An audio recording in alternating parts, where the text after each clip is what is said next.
Bonjour à tous, vous qui aimez les histoires profondes et inspirantes. Aujourd'hui, nous vous proposons un voyage à la découverte de la vie d'une femme qui n'est pas seulement l'ombre d'un président, mais aussi un symbole de résilience, de compassion et d'esprit indomptable. Bernadette Chirac. Un voyage émouvant, des jours difficiles à l'éclat éblouissant, en passant par les recoins méconnus. Si vous n'êtes pas abonné à la chaîne, cliquez sur le bouton S'abonner et activez la cloche de notification pour ne rien manquer d'histoires aussi marquantes. C'est parti! Dans les splendides rues de Paris, où les lumières jaunes chaleureuses illuminent les boulevards et où les échos de l'histoire résonnent sur chaque pavé, Bernadette Chirac se promène tel un symbole vivant d'élégance et de puissance tranquille. Épouse du président français, Jacques Chirac. Elle était non seulement la femme derrière l'auréole de son mari, mais aussi une femme politique, une philanthrope et un cœur d'acier enveloppé dans la douce apparence d'une Parisienne. À son apogée, de 1995 à 2007, Bernadette était une figure déterminée qui a transformé son rôle de première dame en une source d'inspiration. Des hôpitaux défavorisés aux coulisses du pouvoir politique. Elle incarnait la sophistication, avec ses cheveux blonds parfaitement coiffés, sa voix douce mais puissante, et son regard perçant qui semblait percer tous les secrets. Mais cette aura, telle la flamme la plus vive, s'accompagnait toujours d'une ombre. Derrière les sourires aux caméras, les poignées de main aux chefs d'État et les campagnes caritatives déchirantes, se cachait une histoire jamais pleinement racontée. Quel prix Bernadette Chirac, autrefois aimée de toute la France, a-t-elle payé pour sa célébrité? La lumière de la gloire a-t-elle réellement réchauffé son cœur ou n'a-t-elle fait que masquer des blessures plus profondes? Et que s'est-il réellement passé lorsque les projecteurs se sont progressivement éteints, la laissant avec une douleur invisible? Explorons ensemble pour comprendre que derrière chaque icône se cache une personne, avec ses rêves, ses peurs et ses secrets qui attendent d'être révélés. Bernadette Thérèse. Marie Chaudron de Courcelles est née le 18 mai 1933 au cœur de Paris, la ville lumière, mais sa vie n'a pas toujours été baignée de cette lumière. Bien que issue d'une famille de la haute société, avec Jean-Louis Chaudron de Courcelles, un homme d'affaires prospère, et Marguerite de Brondeau-Durtière, une noble, l'enfance de Bernadette fut marquée par les tempêtes de la guerre et des deuils. Alors qu'elle n'était qu'une petite fille, la Seconde Guerre mondiale éclata, apportant avec elle des temps incertains.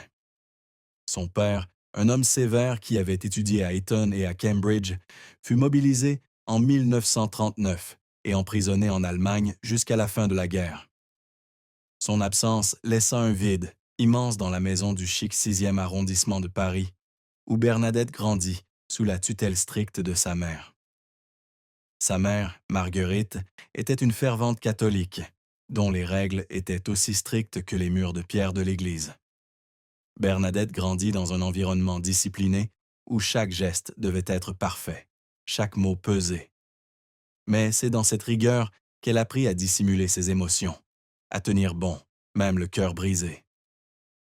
En 1940, lorsque les Allemands occupèrent Paris, Bernadette et sa mère durent fuir vers le Lot-et-Garonne, où elle fréquenta l'école Sainte-Marthe d'Agen. À cette époque, au milieu des chants inconnus et des sirènes, la petite Bernadette dut apprendre à survivre dans un monde en ruine. Puis, de 1941 à 1943, elles s'enfuirent à nouveau à Gien, dans le Loiret, où elle fréquenta l'école Sainte-Marie des Fleurs et des Fruits, une petite école pleine d'amour.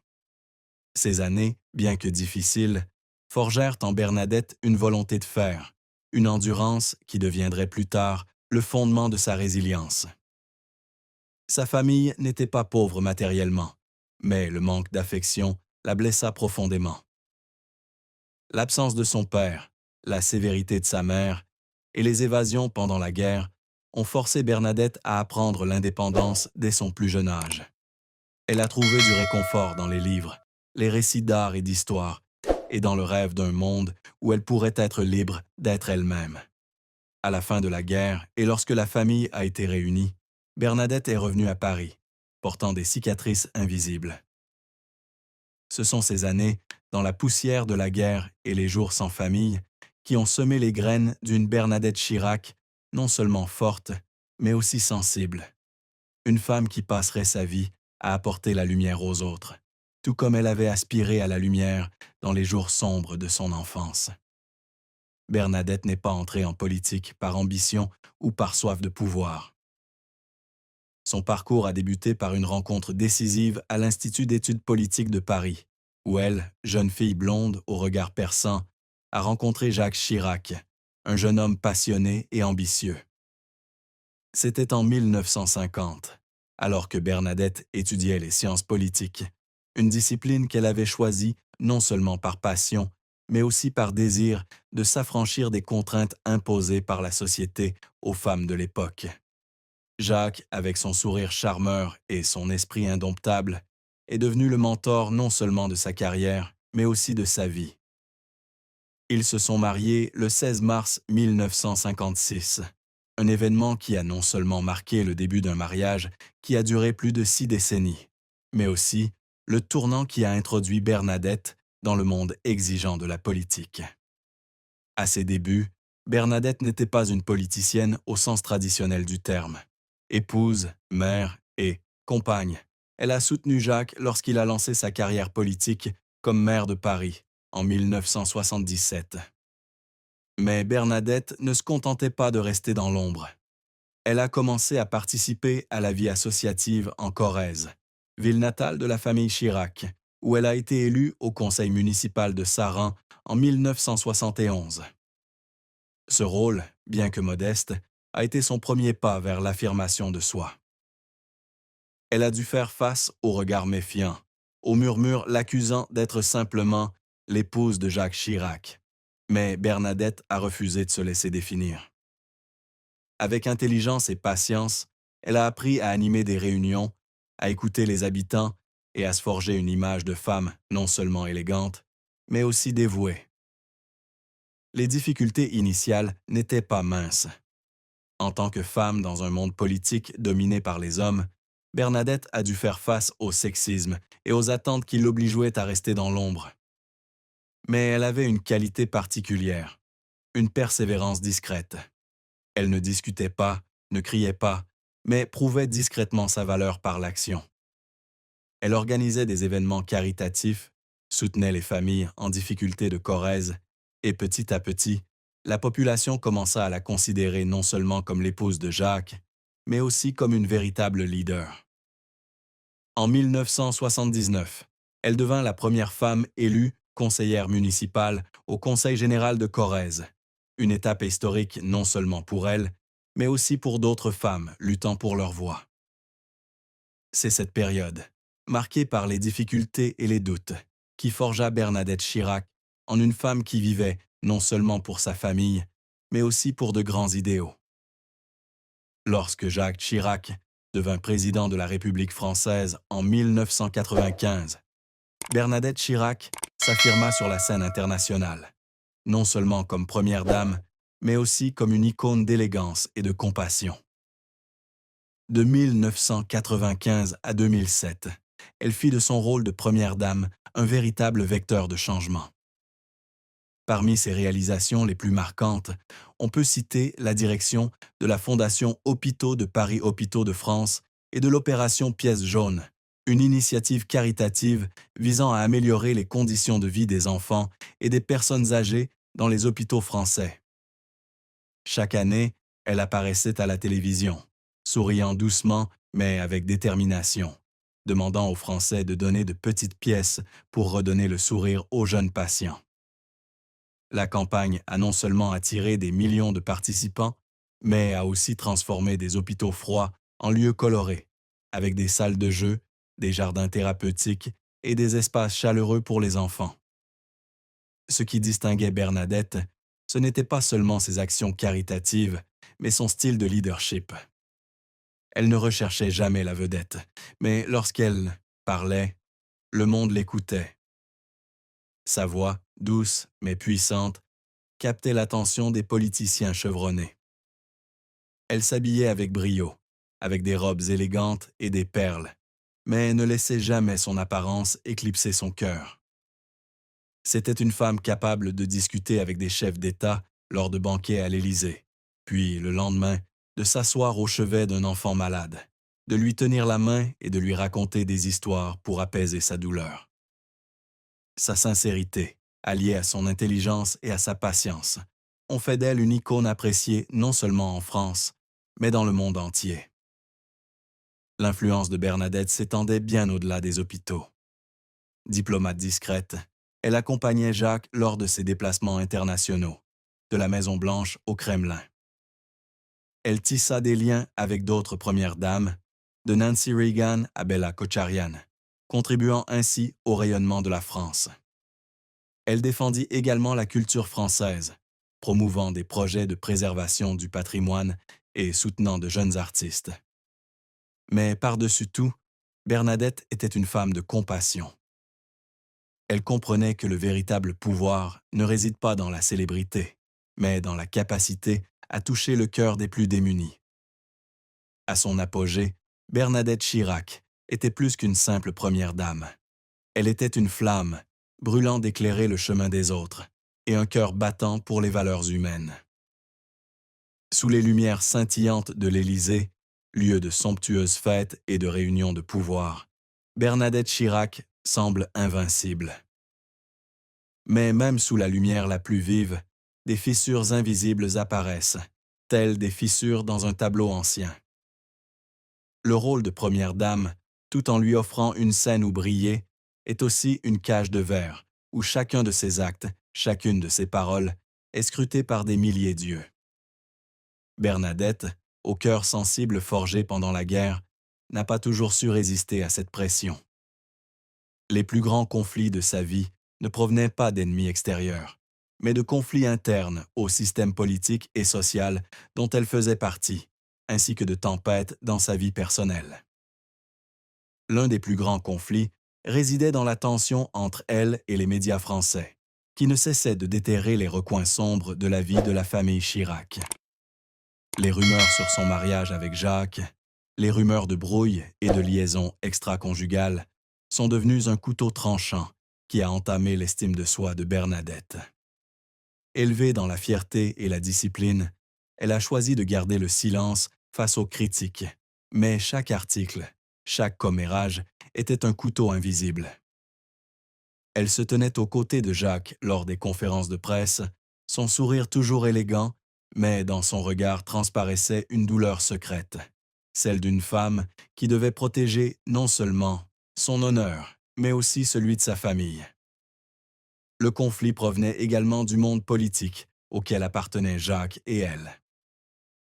Femme de pouvoir dans un milieu dominé par les hommes, Bernadette était souvent confrontée à la suspicion des alliés de Jacques, qui estimaient qu'elle devait s'en tenir au rôle traditionnel de première dame, discrète et obéissante. Mais Bernadette n'était pas du genre à se laisser facilement imposer. Lorsqu'elle soutenait l'opération Pièce jaune ou intervenait dans les décisions politiques en Corrèze, certains politiciens du RPR de Jacques la percevaient comme une menace, une femme trop ambitieuse, trop indépendante.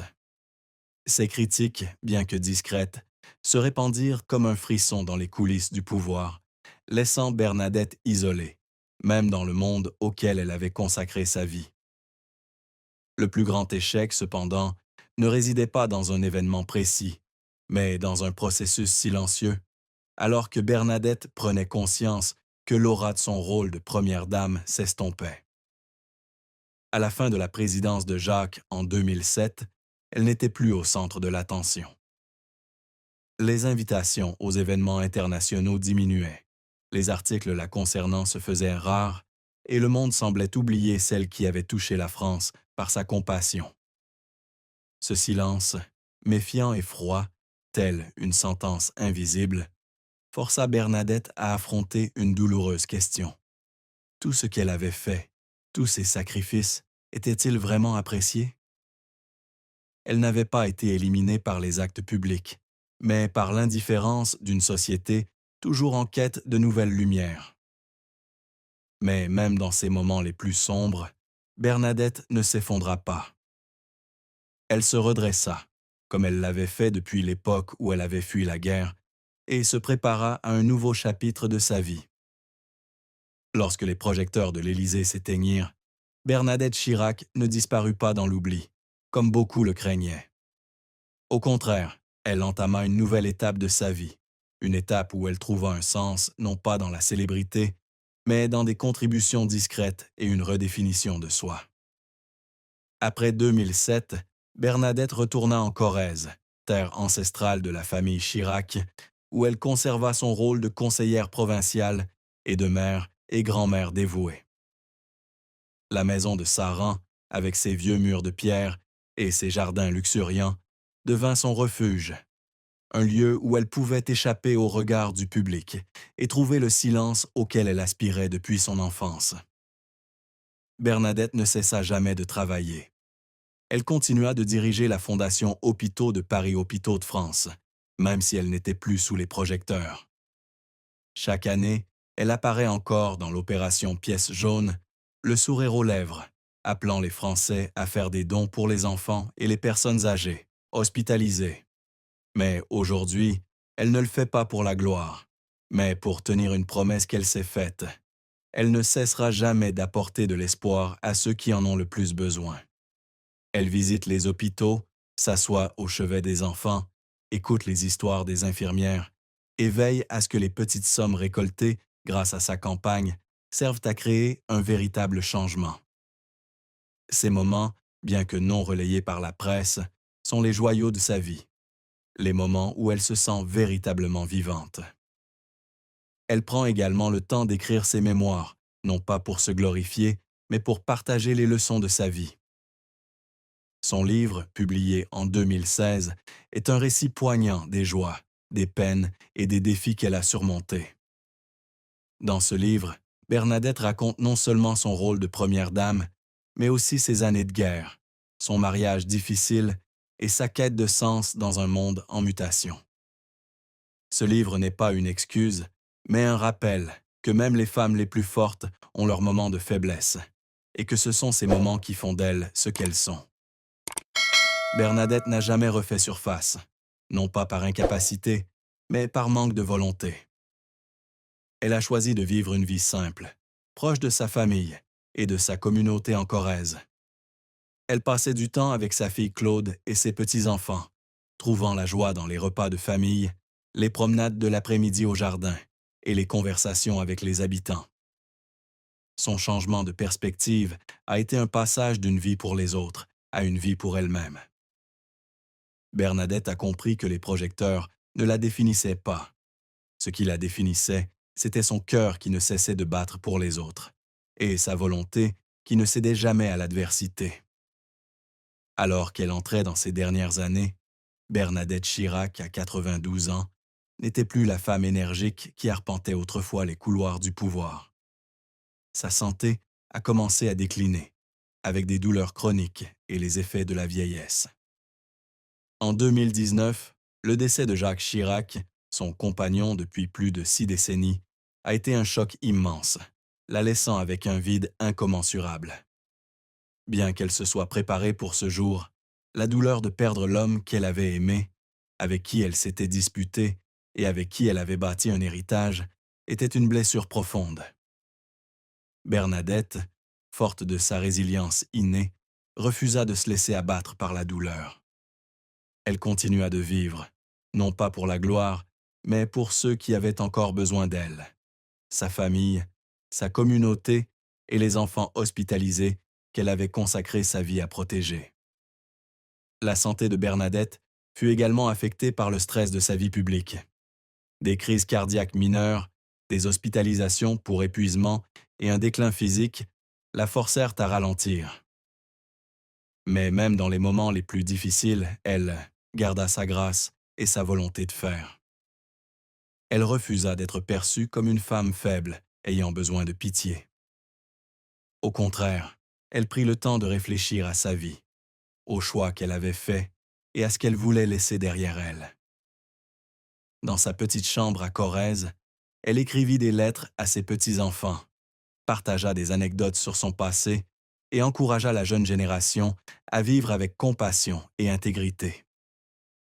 Le public, qui avait aimé Bernadette pour son dévouement, réagit désormais à son départ progressif avec regret et émotion. Les participants à l'opération Pièce jaune organisèrent des événements en son honneur. Les hôpitaux accrochèrent des photos d'elle dans les salles de jeu qu'elle avait contribué à construire. Et les médias français commencèrent à se souvenir de son héritage avec une nouvelle estime. Mais il y eut aussi des indifférents, ceux qui ne se souvenaient d'elle que comme de l'épouse de Jacques Chirac. Et cette indifférence rappela douloureusement que même les plus grandes icônes peuvent être oubliées. Bernadette, cependant, s'en fichait. Elle ne vécut pas pour être célébrée, elle vécut pour faire changer les choses. L'héritage de Bernadette Chirac est une riche tapisserie, peinte avec les touches de compassion, de persévérance et d'amour. Sur le plan matériel, elle laissa derrière elle la Fondation Hôpitaux de Paris Hôpitaux de France, une organisation qui a changé la vie de millions d'enfants et de personnes âgées. Sur le plan spirituel, elle a laissé derrière elle une leçon sur la façon dont une femme peut surmonter l'adversité, façonner son rôle dans un monde hostile et donner du sens à sa vie. Elle est la preuve que le véritable pouvoir ne réside pas dans la célébrité, mais dans la capacité à toucher le cœur des autres. Son héritage, ce sont les sourires des enfants hospitalisés, les sentiers de Corrèze et l'histoire d'une femme qui a vécu sa vie pleinement, envers et contre tout. Bernadette Chirac n'était pas seulement la première dame, ni l'épouse de Jacques Chirac, mais un être humain avec ses rêves, sa douleur et un cœur qui ne s'est jamais arrêté de battre pour de bon. Derrière son apparence élégante et son sourire doux se cachait une femme qui a surmonté la guerre, la perte et la critique pour devenir un symbole de compassion et de résilience. Elle n'était ni une sainte, ni un modèle parfait, mais une personne authentique, avec ses erreurs, ses moments de faiblesse et une volonté indomptable. Elle a vécu une vie non seulement pour servir sa famille ou son pays, mais pour nous rappeler que chaque personne peut faire la différence, aussi petite soit-elle. Traitons-nous Bernadette Chirac avec justice? Sous les feux des projecteurs, nous l'applaudissons, mais une fois les lumières éteintes, apprécions-nous vraiment son action? Nous souvenons-nous des longues nuits, passées à préparer des campagnes caritatives, des moments où elle a enduré en silence les critiques pour protéger l'honneur de sa famille et des moments où elle s'est retrouvée seule face à la douleur? L'histoire de Bernadette est une invitation à réfléchir à la manière dont nous traitons ceux qui nous ont consacré leur vie. Elle nous rappelle que derrière chaque icône se cache un être humain, avec des rêves et des souffrances semblables aux nôtres. Prenez un moment pour réfléchir à Bernadette Chirac, à ce qu'elle a donné au monde et aux leçons qu'elle a enseignées. Souvenez-vous que la compassion, la persévérance et l'amour peuvent changer le monde, même lorsque le monde ne l'apprécie pas toujours. Apprenez d'elle, de la façon dont elle s'est relevée après chaque chute, de la façon dont elle a choisi de vivre pour les autres et de la façon dont elle n'a jamais laissé les projecteurs occulter qui elle était. Et surtout, agissez. Apportez un peu de la compassion de Bernadette dans votre vie, que ce soit par un petit geste ou un grand rêve. Bernadette Chirac a vécu une vie remarquable. Il est temps que nous fassions de même, que nous fassions de même, que nous fassions de même, que nous